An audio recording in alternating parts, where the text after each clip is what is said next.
আমি তোমাকে বলছি, তুমি কেন বুঝতে পারছো না? তুমি কেন বুঝতে পারছো না? আমি তোমার বউ, তোমার গোলাম নই যে তুমি যা বলবে সবসময় তাই শুনতে হবে। ছোট লোক কোথাকার। ছোটবেলা থেকে যদি একটু ভদ্রতা আর মুখে দুটো মিষ্টি কথা শিখতে না, তাহলে আজকে এই দিনটা দেখতে হতো না। আমি চলে যাচ্ছি, আর কোনোদিনও আসবো না। উনি আমার গায়ে হাত তুললো। শুরুটা তুমি করেছিলে। আমি কখন ওনার গায়ে হাত তুললাম?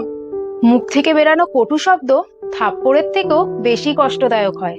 যে কোনো লড়াই ঝগড়ার শুরু মুখ থেকেই হয়। যদি তুমি এটাকে চুপ করিয়ে নিতে পারো, তাহলে লড়াই আর ঝগড়া শুরু হবেই না। ঘরকে, মনকে, সম্পর্ককে একসঙ্গে জুড়ে রাখার প্রধান কারণ এই শব্দই হয়। আর এটাকে ভাঙার প্রধান কারণও এই শব্দই হয়।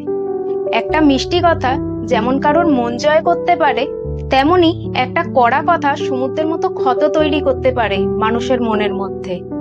মনে রেখো, আমাদের মধ্যে সেই মানুষটাই সব থেকে ভালো, যে সবসময় মুখ থেকে ভালো কথা বলে আর মানুষের সাথে ভালো ব্যবহার করে।